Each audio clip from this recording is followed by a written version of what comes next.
Okay. Hello there, David. How are you? Fine, thanks, Glenn. Good to meet you at last. It is very good to meet you too. I am Glenn Loury. This is the Glenn Show at bloggingheads.tv. I'm a professor at Brown of economics and of international and public affairs. And the Watson Institute at Brown University sponsors the Glenn Show. So I'm with Professor David Kaiser, who is an historian. David, do you want to introduce yourself further? Yes, thanks, Glenn. I am a historian, principally, although not exclusively, an historian of international politics and international relations. I've written a number of books about the origins of wars. I taught at a number of institutions from 1976 through 2013, first for 4 years at Harvard, then for 10 years at Carnegie Mellon in Pittsburgh, then for more than 20 years at the Naval War College in Newport, Rhode Island. And then late in that 20-year period, I had the good fortune to be a visiting professor at Williams College for 2 separate years. And last year, I published my autobiography, A Life in History, which was the story of my education and my career, and also a commentary on the changes that had taken place in the historical profession in general in the course of my career and the effects that those changes have had, which I think have been in many ways very unfortunate. That's really what I wanted to talk to you about. You were kind enough to have your publisher send me a copy of A Life in History, your memoir and autobiography, and I read it with great interest. So, you know, you and I, as you were pointing out before we started recording, are roughly of the same cohort. I noticed that in reading the book. You know, I was a graduate student at MIT in the early 1970s, and I was a young professor at Harvard in the early 1980s, and we were overlapping there in Cambridge, Massachusetts, without knowing each other. And it's been a while, David. It's been 40 years or 45 years since then. So, you know, I could tell my own story, but you're the guest here. How'd you get into history? What was history when you began the profession, and what has it become? Well, as I described in the first chapter of the book, I got into it at as a very young child with the help of a wonderful series of children's books that were very popular when you and I were kids, landmark books. I wonder, did you discover landmark books when you were a kid? I did not. Okay. Well, they really were quite sophisticated works of history. And the first one I read in second grade was actually about the Monitor and the Merrimack and the Civil War at sea. And I got hooked. I read a lot more of those, as I described in the book, when I was 10, I guess, in fifth grade. There was a big blizzard in Albany, New York when I was living then. We had a week off from school, and I actually wrote a concise history of the United States. At the age of 10? At the age of 10, yes, and I still have it. I talked about that in the book. Now I'm doing this again. I'm writing my second concise history of the United States. Can I just remark that not only were you precocious as an author, but you were an archivist as well. If you still have what you wrote when you were 10 years old, that's an amazing fact. Right. Well, I may owe that to my mother, who was an archivist too, particularly about anything related to her kids. And she never threw out anything. And I think I found it again in her papers. I didn't keep it all that time.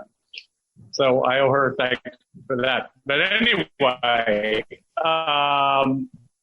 and also, I mean, my father was a public servant. He was in government.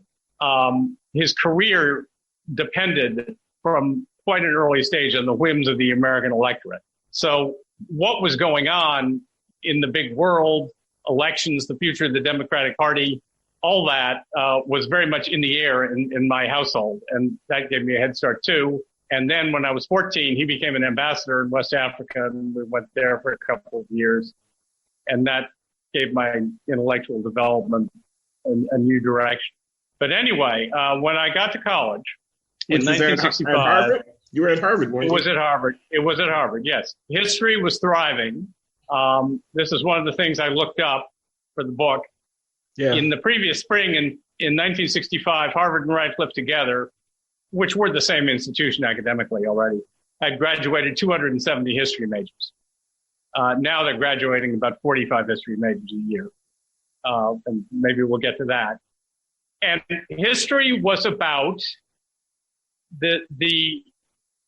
principally, it was about many things, but the focus was on the development of modern states in the context of Western civilization, but not only Western civilization, because the Western model was already spreading around the world. It was about the development of democracy, the growth of modern governments. It was about the relations among those states in war and in peace, which became my specialty as a graduate student. And it was certainly mixed up with an idea of progress and also very much of competing political systems.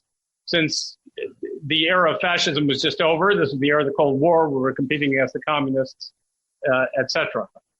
And actually, it was interesting, not only was the history department focused on that, but the government department at Harvard at that time, what is in most schools the political science department, was, among other things, an alternative history department in that it had a distinguished scholar on the government of just about every major state in the world, China, Japan, France, Russia, England, very distinguished people who knew the history of those countries just as well as the historians did. And that was another resource that I was able to draw on. So if you were interested in politics, in origins of wars, in also how states try to influence their economies, that was a great place to be and a great time to be alive. Let me just ask you, you say Western and state focused. Is there no tradition of historiography in the Eastern, East Asian or South Asian intellectual, or in the Islamic world going back to the Middle Ages? Is there no historiography in those civilizations? I'm sure that there is, indeed, and certainly in the Far East. But I'm not really qualified to discuss it, I have to admit. But I'm quite sure that there is. Yes, and certainly the cycle of dynasties in China, I believe, has been the focus of their history forever. Yeah. Okay, but so when you were coming along, it was focused largely on European state interstate dynamics and very granular in terms of people's knowledge about the specific historical development in the different major countries. Yes, European states, European revolutions. There was a tremendous amount of scholarship going on in those days still about the French Revolution and also about the Nazi Revolution in Germany. And the two leading centers for that were in West Germany and in the United States. And I got very exposed to that as well. And there was a lot being written about the Russian Revolution. Sure. Okay. Yep. So, no, I want you to go on with the account. I mean, this is history as you were coming along. And evidently you're contrasting that with something and, Yes. I think we really were, Glenn, when we were in college, although we didn't know it, at a pivotal moment in Western intellectual history and in Western history in general, because I think we were living through the climax of the last 2 centuries of the development of the Enlightenment and its impact not only in universities and on intellectual life and in disciplines like history, but its impact on politics and on life. Now, as you remember, and as you know, and you and I have been living with the consequences of this ever since, a lot of our generation in college rebelled against the existing order at that very moment in the late 60s. And a lot of that was triggered by our parents' catastrophic mistake, the Vietnam War. I think, probably can't get into this now, it's very complicated. There's a good deal of reason to, I think now there's a good deal of reason to think it would have happened anyway, even without the Vietnam War. Although that certainly made it more intense and more immediate and more profound. So that they persuaded themselves that a lot of what our parents had told us, our parents' generation had told us, was not true. Not only that it was a good idea to fight the Vietnam War, but that our civilization was fundamentally just, that we were all the good guys. And the focus began among our contemporaries on what was wrong with our nation, with our civilization, and on the people who seemed to have been excluded from it, the people who hadn't done so well out of it. That included minorities.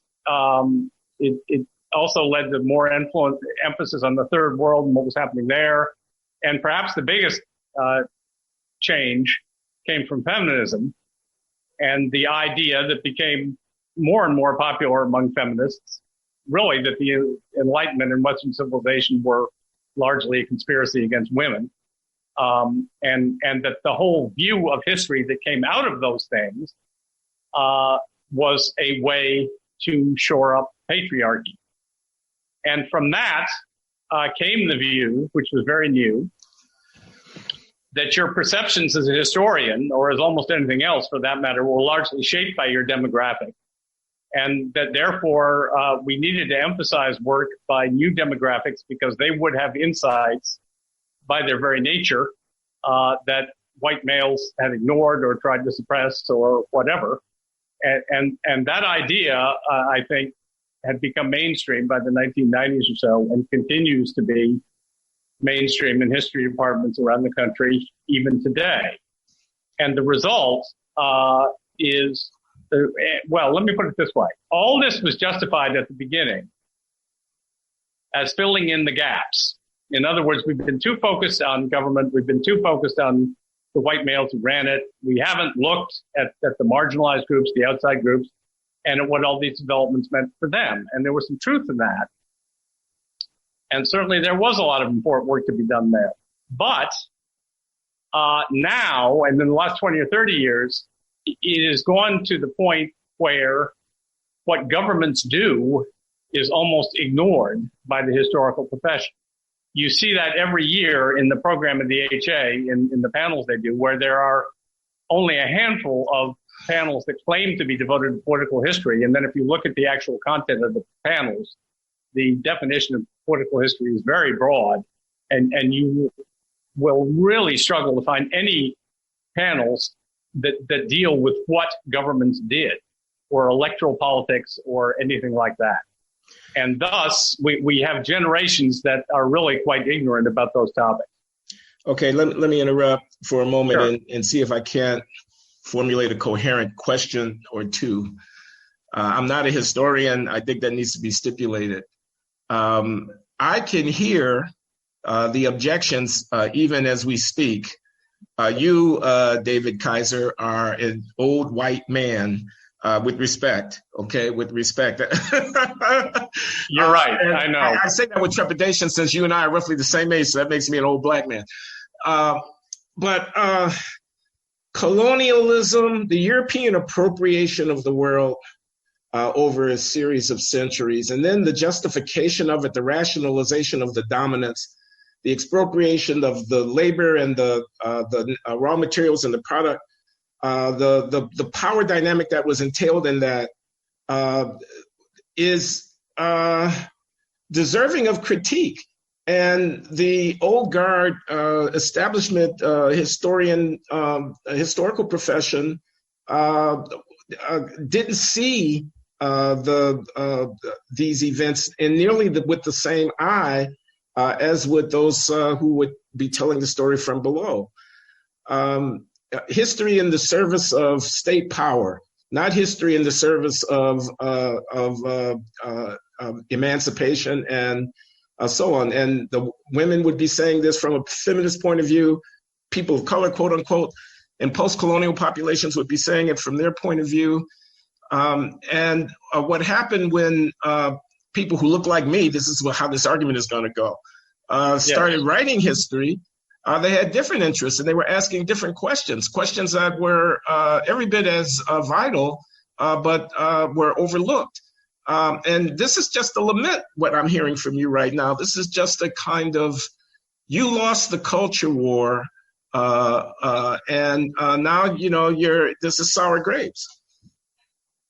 Thank you for very ably stating the opposing view, Glenn. I hope so. I tried. And you did. And let me respond. There are several things I want to say to that. The first thing I want to say is that you can spend your life writing about state power without idealizing state power or excusing state power, or championing any particular nation, any particular people, etc. You can regard state power as a necessity and as something that has shaped the world and is therefore deserving of study, even though it often goes terribly wrong. And several of my books, most notably American Tragedy, Kennedy Johnson and the Origins of the Vietnam War, have been about state power going wrong in catastrophic ways, as were many of the much older books going all the way back to Thucydides, which is the tragic story of how Athens went wrong. So that's number one. You don't necessarily idealize what you write about. And the great historians have never done that. They have been alive to both what is good and what is evil. And I think that awareness is what makes great history. Now, of course, colonialism, imperialism were very cruel in many ways. They appear to reflect, sad to say, powerful elements in human nature. I say that because we find those things on every continent in every era of history that we know of. The story of the expansion of one civilization, ethnic group, linguistic group, whatever, at the expense of another, is largely the story of history for most of the early centuries that we know about. And again, one can argue that while this has certainly continued over the last few centuries, what is different about the last few centuries is that we have developed norms that reject those things. We don't always observe those norms, no, but we have them. And we've developed certain kinds of international legal codes, which are supposed to ensure the respect of the sovereignty of nations and allow them to live together in peace and so on. And again, this has been a great experiment, which certainly hasn't always worked out well, but we've been trying.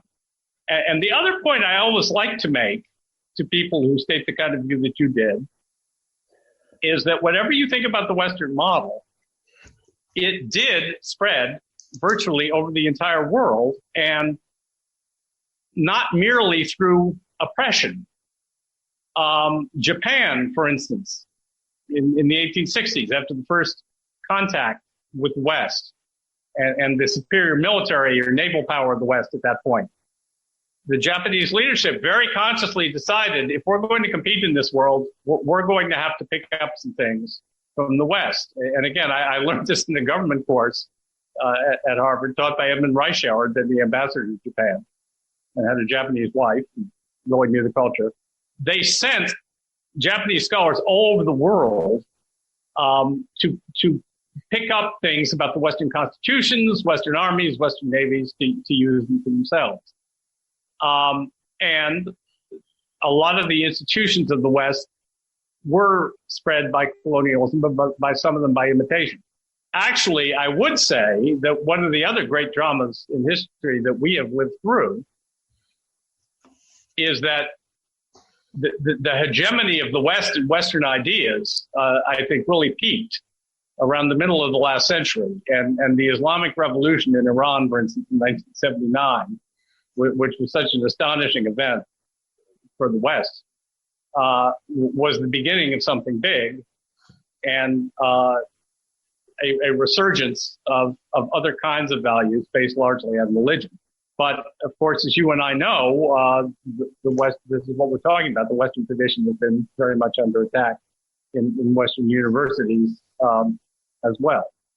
So those are the main ways that I would answer that. But the other big thing I would say, okay, the West developed the values of equality, universal rights, etc.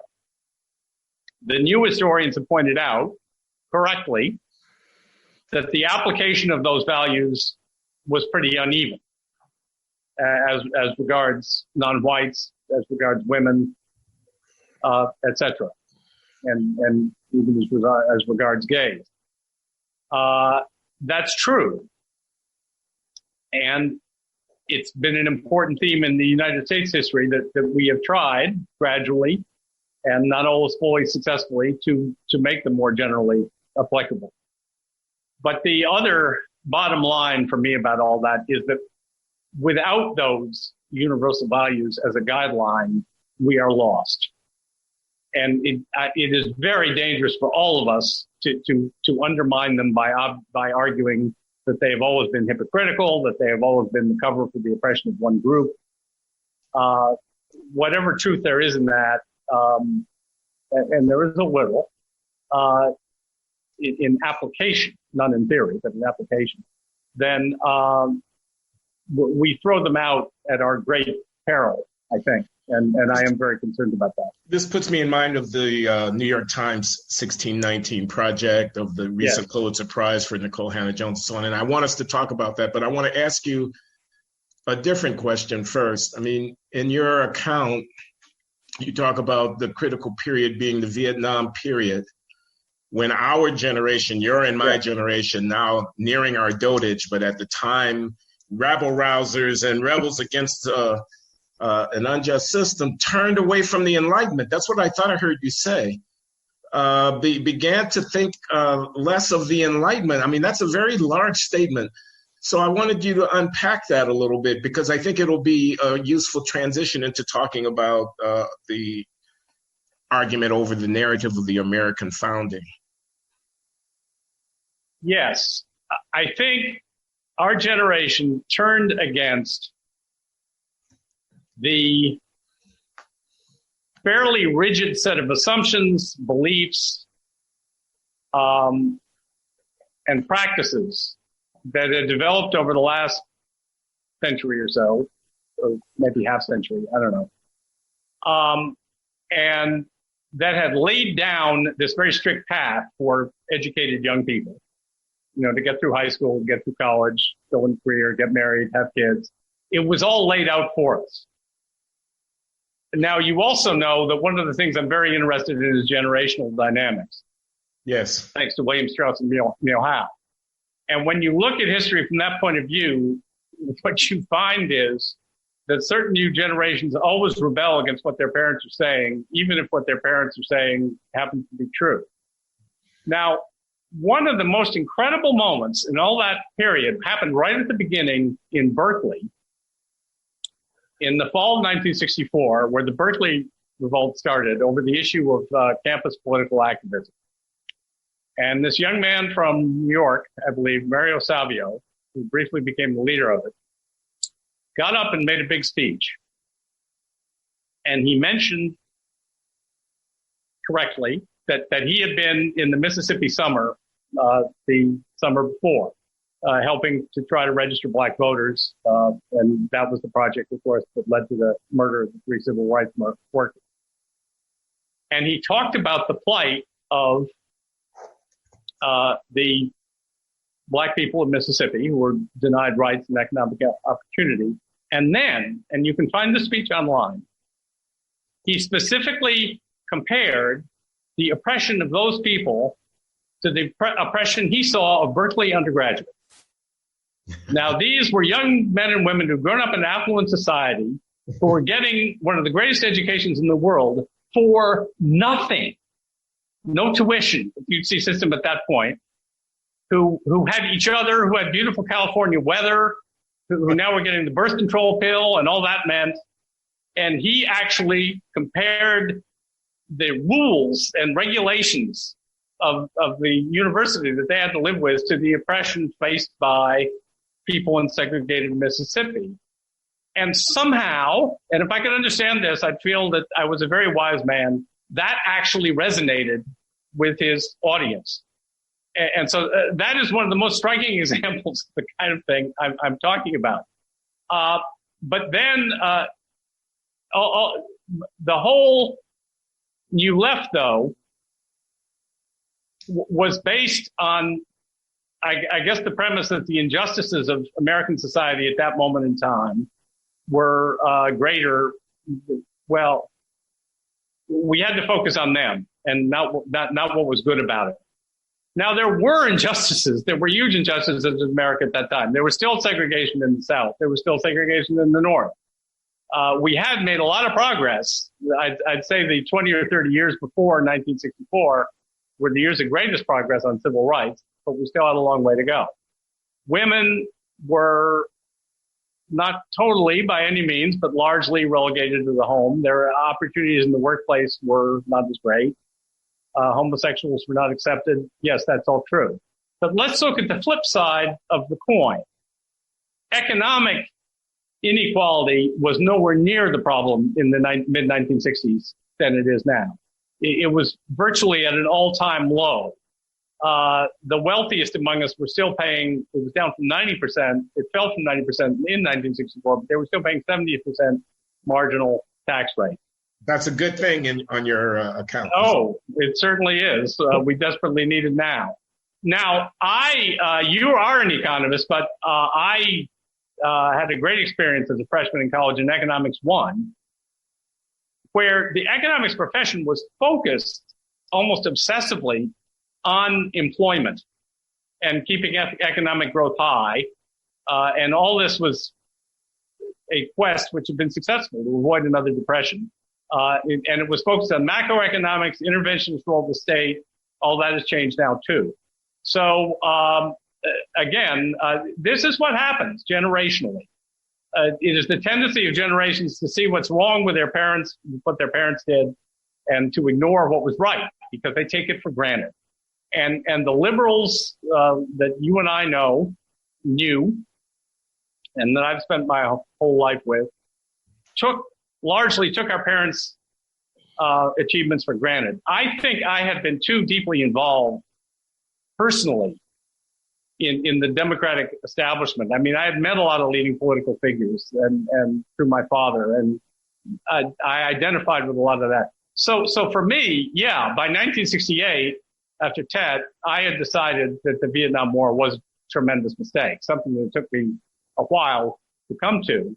And that led to a lot of reevaluation about foreign policy. But for me, it did not lead to a total reevaluation, much less rejection of our political system, our elites. Yes, they had made a terrible mistake, a mistake which some of them, recognized. There was plenty of opposition to the Vietnam War among leading political figures, just not quite enough. But for many of our contemporaries, it went much further than that. Go ahead. So, feminism, yeah, the women's movement, empowerment of women, equality for women, the civil rights movement, massive transformation of social consciousness, of law, and of institutional practice, the liberation as has come more fully into fruition now in the 21st century of homosexuals from the stigma and the repression. These are world historic transformations of modern society, of modern liberal post-Enlightenment states that are the fruit of the throwing off of the old way of looking at the world that occasioned the transformations of the 1960s. Would they have occurred without that throwing off of the old way of looking at the world? And B, don't you learn something about the inadequacies of the old way of looking at what the voices of the subaltern, the fact that, there are many narratives that are mutually inconsistent with one another, but that are available to us to tell about our experience and whatnot. Why is the 1960s a bugaboo, a place where things start to go bad? Why isn't it the dawn of a new era, fraught, difficult, conflict-ridden, but nevertheless a lot better for most of humanity than what came before it?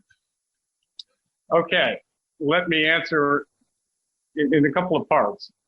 First of all, I very much disagree that the best parts of what you talked about, the valuable parts, the rights for minorities, for women, for homosexuals, are post-Enlightenment. I think all of those things grow right out of the Enlightenment. It's true that when the Enlightenment began, and for some time, those things were not part of it. Although, again, the question of minority rights, of slavery, of Negro rights, that was hotly debated from the beginning because lots of people immediately saw all men are created equal. Well, what does that mean about black people? Well, some people answered, well, they're different and inferior and they don't count, but others did not. I mean, from the very beginning, these things were debated. And again, the universal language in our Constitution, okay, the fact that our Constitution doesn't say white, doesn't say black, and also doesn't say man or woman. Anywhere in the original Constitution, you will not find those words. The framers' favorite word was person, which is very interesting. And that's the word they always use. It was inevitable that kind of language was going to lead to these questions being raised. So I don't regard those things as post-Enlightenment. Now, the question, all right, I'll just jump to the last thing you said. That all these changes have made the mass of humanity better off. Well, they should have, and in many ways they could have, but I'm not so sure that in many ways they have over the last 50 years because of the simultaneous trend toward economic inequality, which has made everyone who is not part of the economic elite, has put everyone not part of the economic elite in a much more tenuous and struggling position and without economic rights and with a harder time in many cases, affording a house, affording a place to live, affording an education. Because now, yes, universities are very welcoming places to women, to non-whites, etc., provided they, like the whites, have to borrow tens of thousands of dollars to pay for them. And that has huge problems as well. So I think a lot of different things have been happening and that the overall picture is mixed. And I also happen to think, I know this isn't the discussion you were expecting to have today, and I don't know that I really want to get into it, but I've blogged about this a good deal. The emphasis on the disadvantages of Black people, of Hispanic people, of women in our society, which you can demonstrate quite easily statistically, particularly for minorities. Yes, they are disproportionately poor. They are disproportionately in prison. They're disproportionately less healthy. But all those problems that they have, tens of millions of white people now have as well. Not the same proportion of white people, no, but lots and lots of white people. And for me, who has been a New Deal Democrat all my life, and still is proud to be one, the great tragedy of our politics now is that poor white people and poor non-white people vote for different parties. And that has a long history, but it is very sad and it is tragic for our country. So that's the other perspective that I'm trying to introduce into this is a Mark Lilla kind of observation, isn't it? Absolutely, yes. Well, and I've had a couple of emails with him as well. So in Nicole Hannah-Jones's Pulitzer Prize-winning essay, she starts off saying America's founding ideals were false when they were written. What's your response to that extraordinary claim? My response is that the ideals were true ideals. I think what she's saying is that they were false in their application. And to some extent, she's right. Obviously, they weren't being applied to the slaves. They also weren't being applied to lots of white people. And I'm very struck by this, by the new project that I'm now in the middle of. Again, I was doing something else that involved a lot of library research up until a few months ago. And now the libraries are shut down, so I couldn't do that research. So I picked up an idea I'd been kicking around for quite a while and started doing it, which is my second attempt at a history of the United States. And this one is very straightforward. It's a political history, and it's based on one body of source material, namely the inaugural addresses and the State of the Union messages of all the presidents.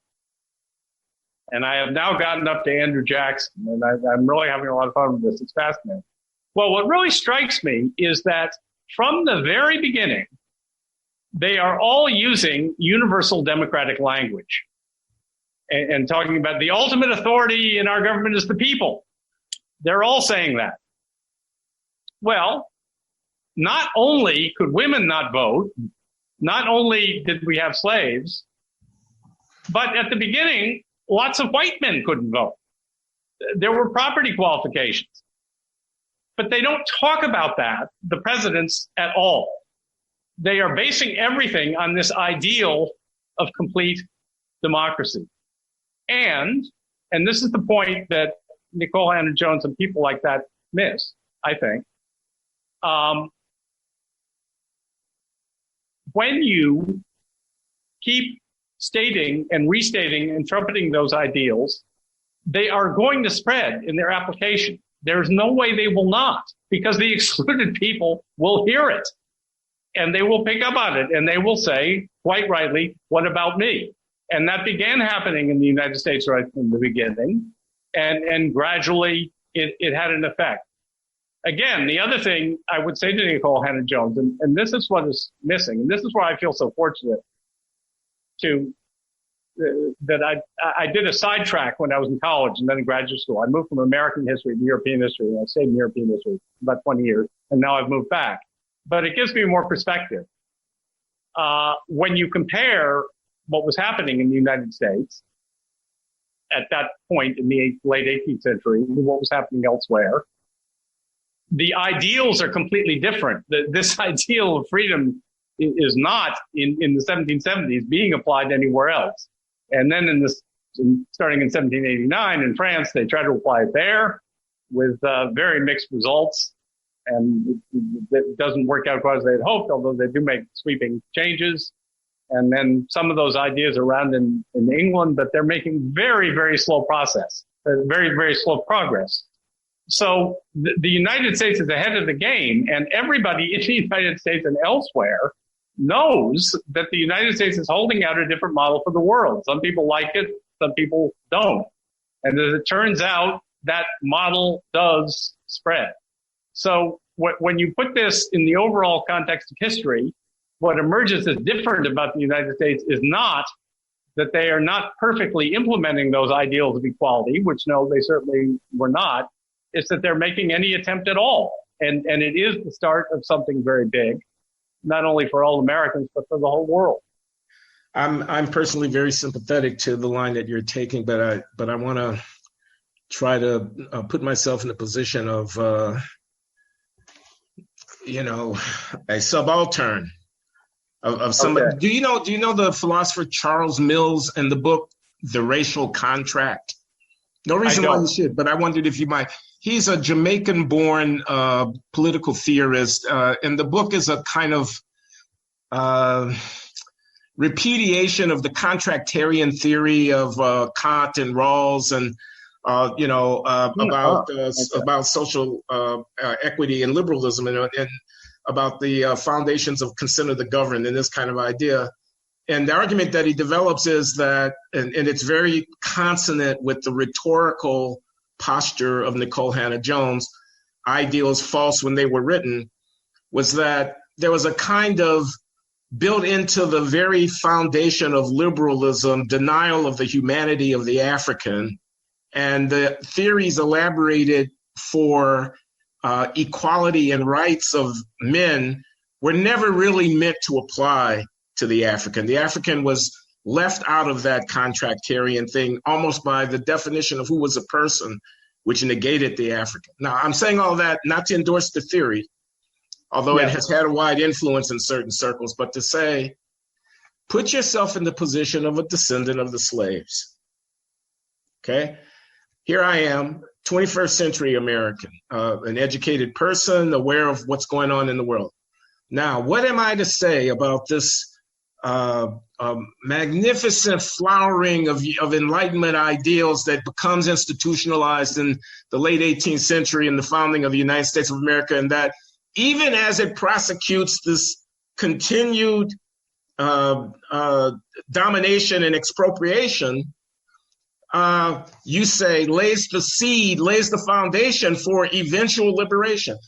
Forgive me if I'm a cynic. Forgive me if I don't see myself reflected in that account.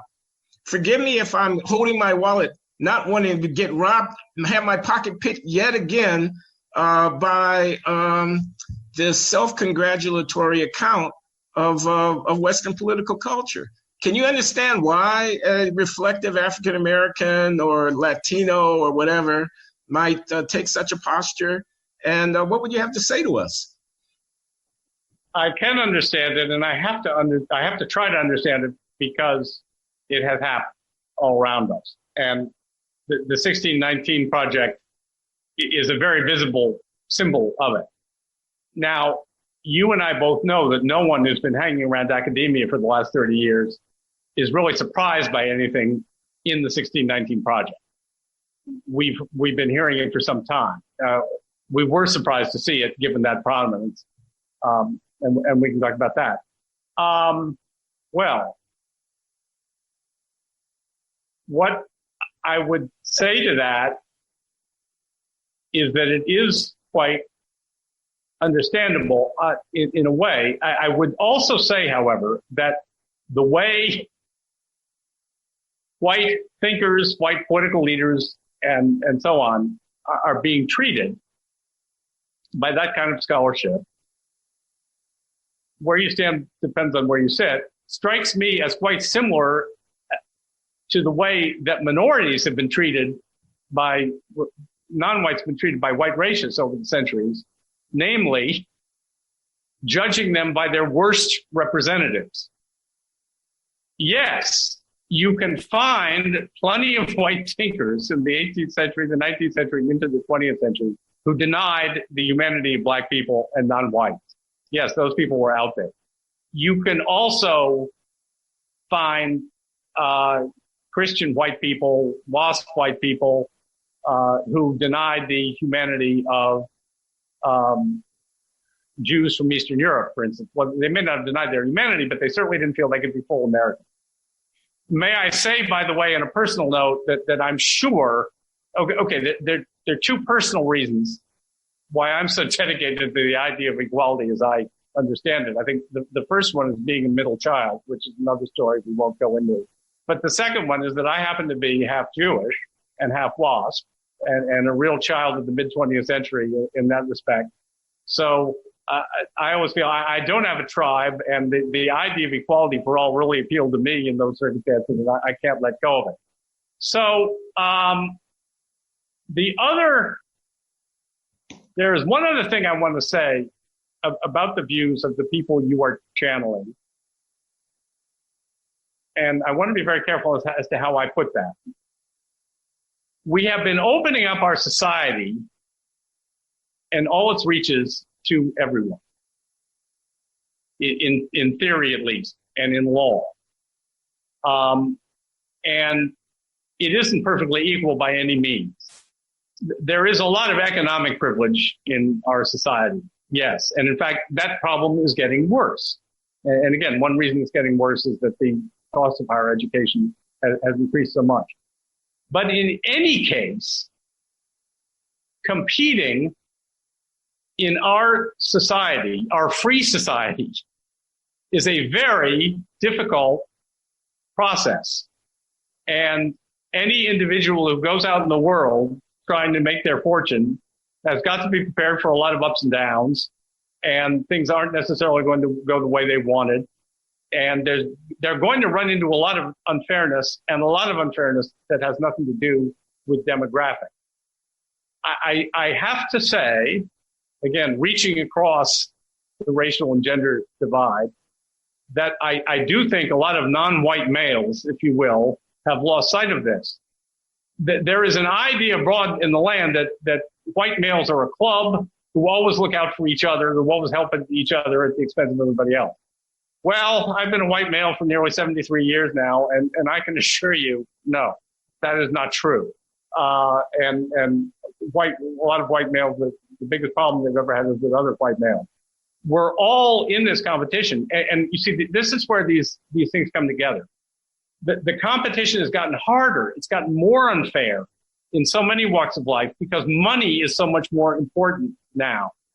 And money, I think, is the real privilege in our society. What I can see is how easy it is for somebody who isn't a white male or a straight white male to say, oh, all my problems are because of my demographic. And some of them may be. But from where I'm sitting, no, not all of them. There's a lot of luck involved in what happens to you in life in many ways. The most capable people are not always rewarded, etc. And if we could all face those facts together, we'd be, I think, a lot better off. So that's my answer there.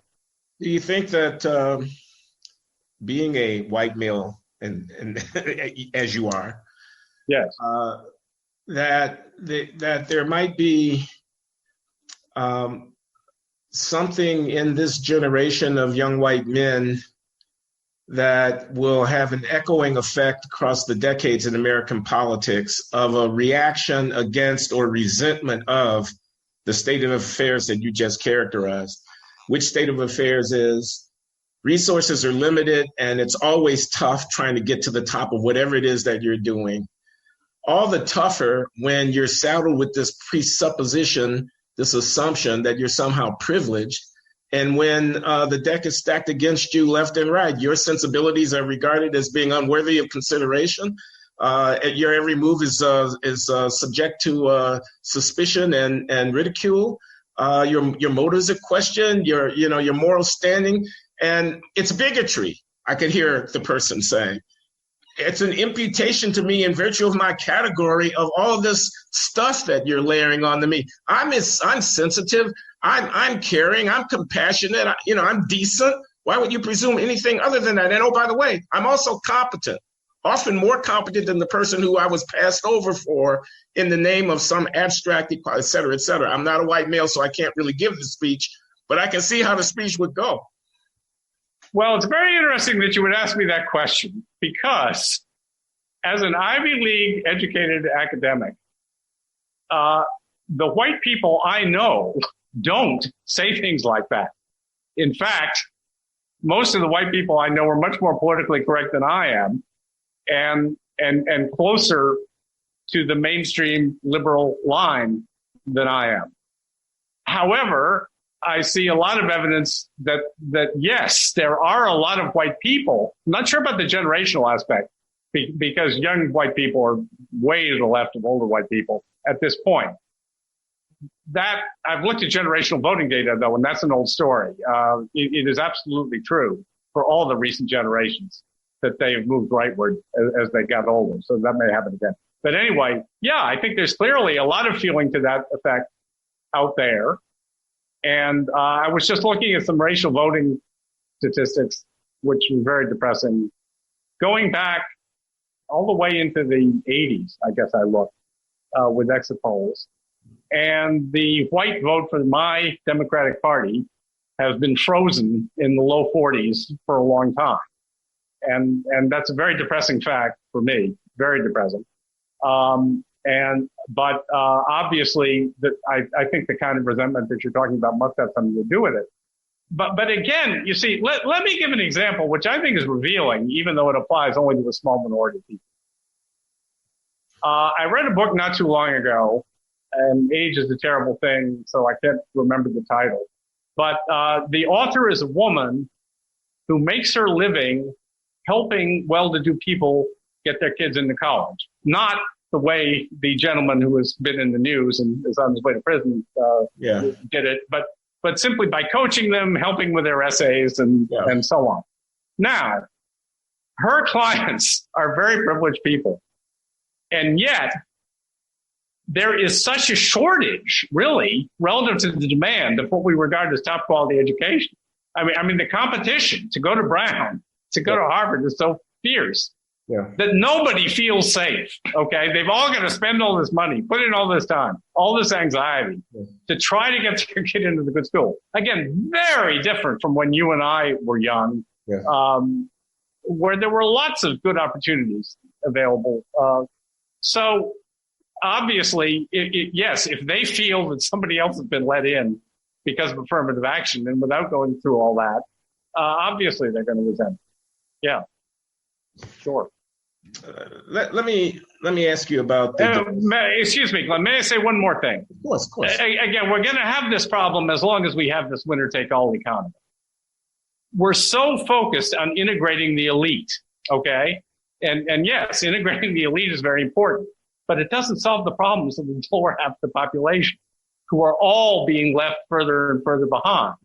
And until we can, again, which is what Roosevelt really did and what we did in the aftermath in the 50s and early 60s, persuade most of the country that they have a real chance at a decent life, we're going to be shot full of resentment, and with good reason.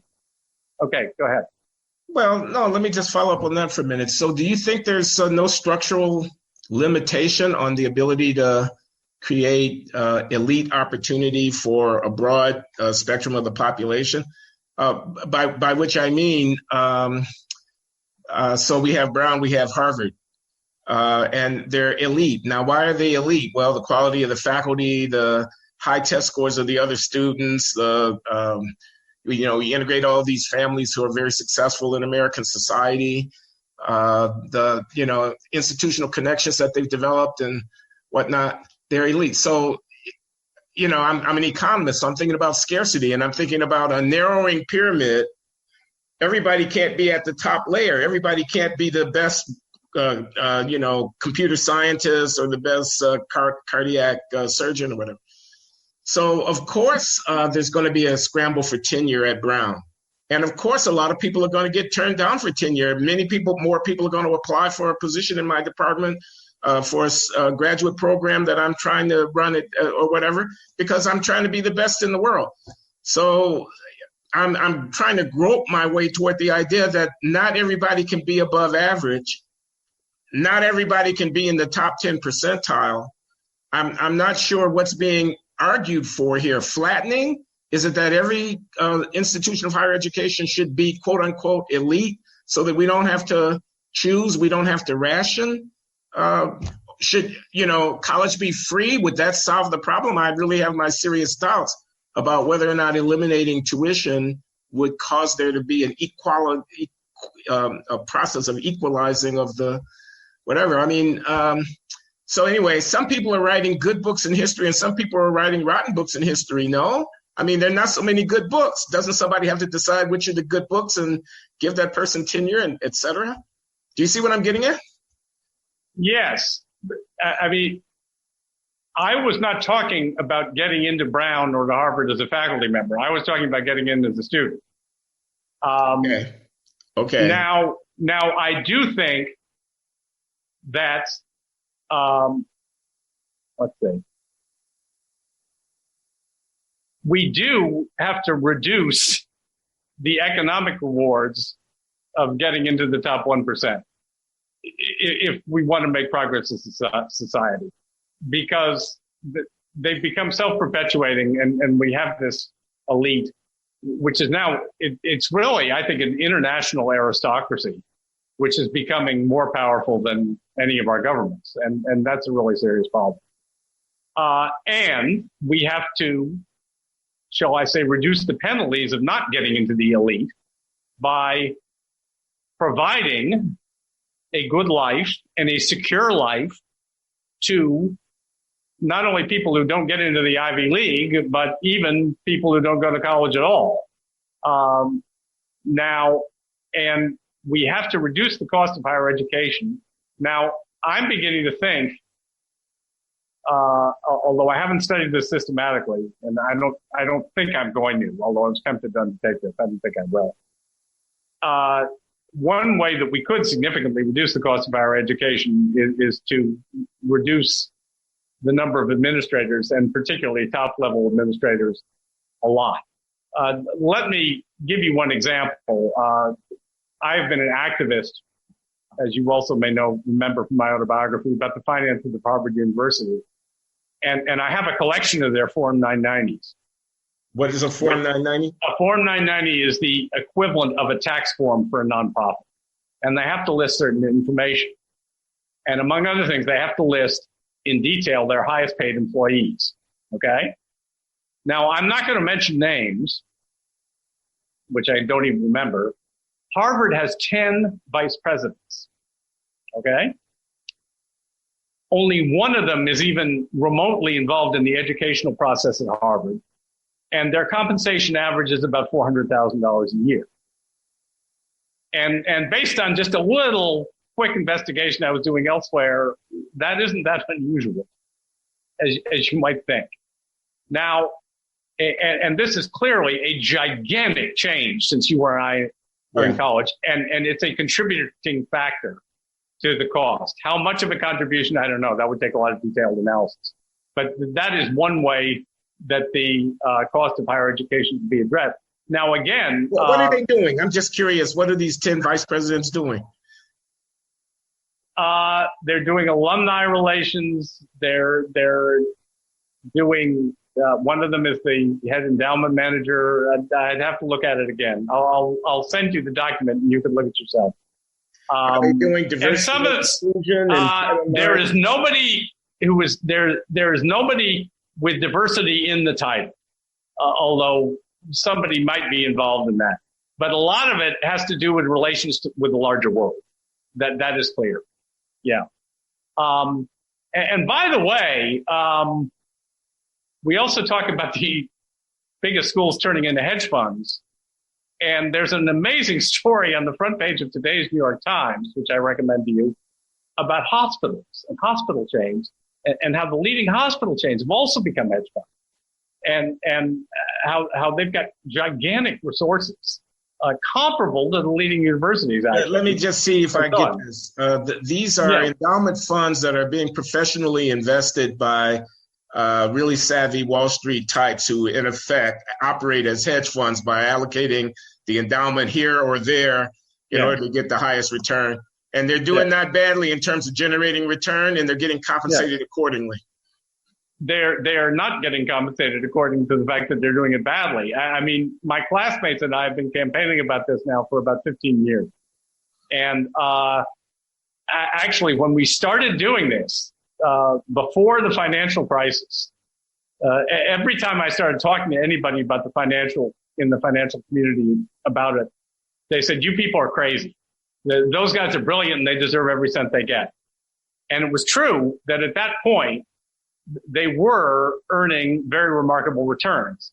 But having been on this trail for so long, since the financial crisis, they haven't been. Since the financial crisis, Harvard would be richer if they had put the whole endowment in the S&P 500. I didn't know that. And they would have saved all that money. Okay. But they're still doing it the same way. Yeah.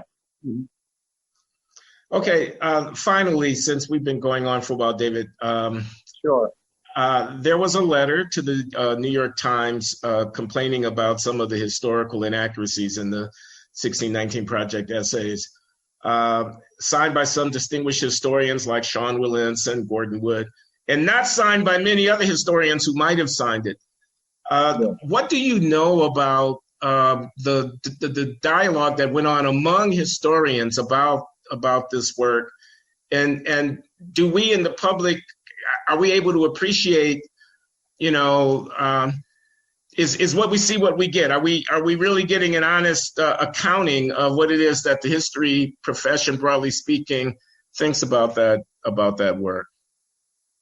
I think that the 1619 Project does reflect the views of most historians of that subject under 50, although undoubtedly there are exceptions.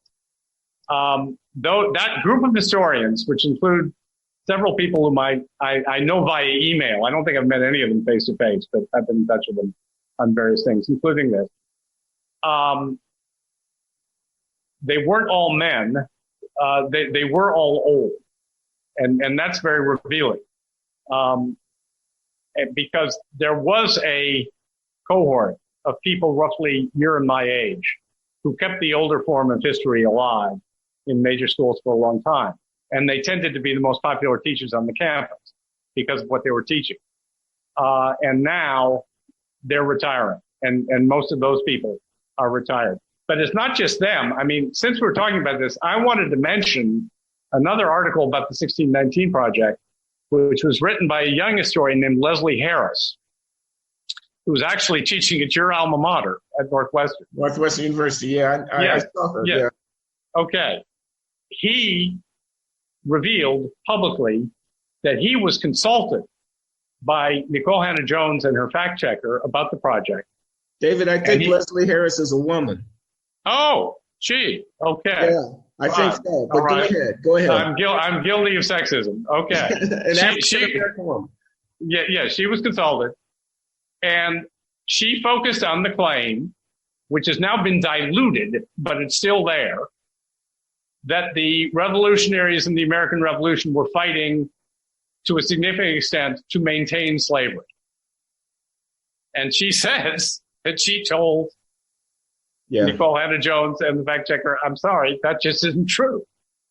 Yeah. And again, despite her demographic credentials, which you just pointed out, they wouldn't listen, and they kept it in there.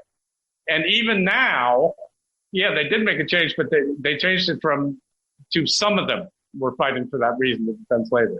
Now, I wrote a piece about that on my blog, which you've seen, and I went to the sources, which they then listed. And I couldn't find any evidence that anybody was really fighting in the American Revolution to preserve slavery. There were slaveholders fighting for it, and they did want to preserve slavery, but was that why they were fighting? No. And in fact, I mean, a lot of this turns on Lord Dunmore's proclamation, the Royal Governor of Virginia, who, when the revolution had broken out, although before the Declaration had been issued, invited every slave who was owned by a revolutionary to desert to the British Army. Yeah. But the thing about that is, okay, that wasn't the policy objective. That was a tactic. And if a slave owner really was worried about keeping the slaves more than anything else at that moment, then the easy thing to do would be to write Lord Dunmore and say, okay, I get it. I'm through with the revolution. I'm subservient to the crown. But anyway, that happened. Yeah. Excuse me. I just wanted to say I'm pretty convinced that Nicole Hannah-Jones' real point with, the founding ideals were false when they were written is not that the ideals were literally false, but rather that the people who espoused them were hypocrites. They did not believe those ideals. And that's why this narrative that some or many of the founding generation were fighting against British domination in order to be able to continue with slavery is so appealing to her, namely that it affirms. I mean, she characterizes Monticello with Jefferson's as a forced labor camp. Monticello is a forced labor camp. What she has to say about Lincoln is that he invited in some African Americans to talk about sending the freed slaves back to Africa. So Lincoln gets reduced to a guy who wants to export the slaves, which is an astounding maneuver in my mind.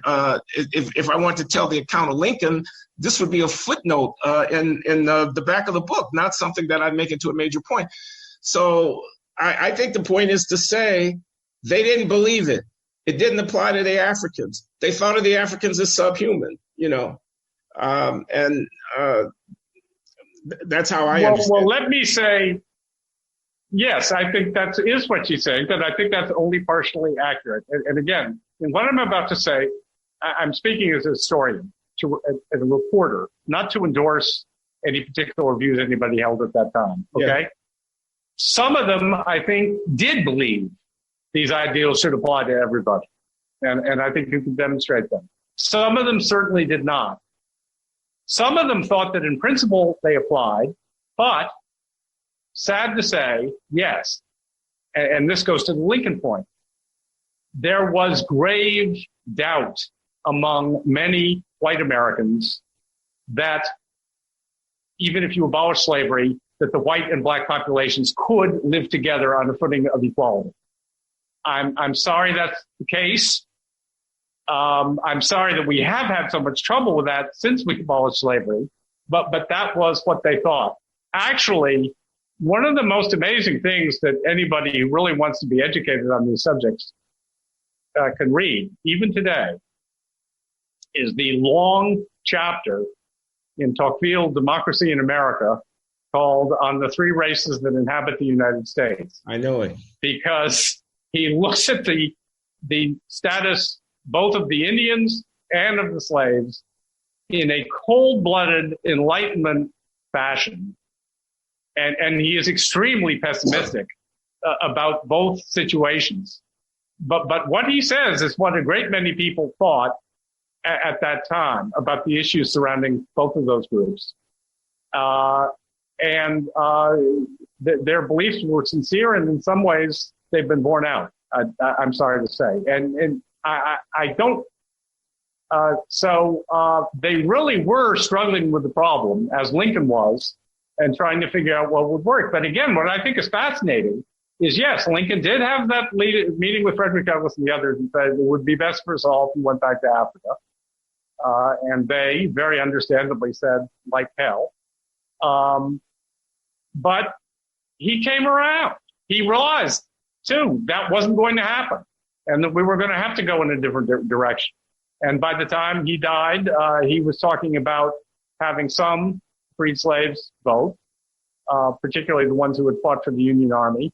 And again, I mean, we really, that I think is the great legacy of the founders, that the document they wrote in the Constitution was written in such a colorblind fashion that you just couldn't sneak caste into it at some point down the road. It would be such a violation of the whole spirit of the document. And instead, in the Reconstruction Amendment, which, yes, weren't enforced for a long time, and now the 15th Amendment is really under threat again, I'm sorry to say, to some extent. They went in that direction. Excuse me, I just want to be clear.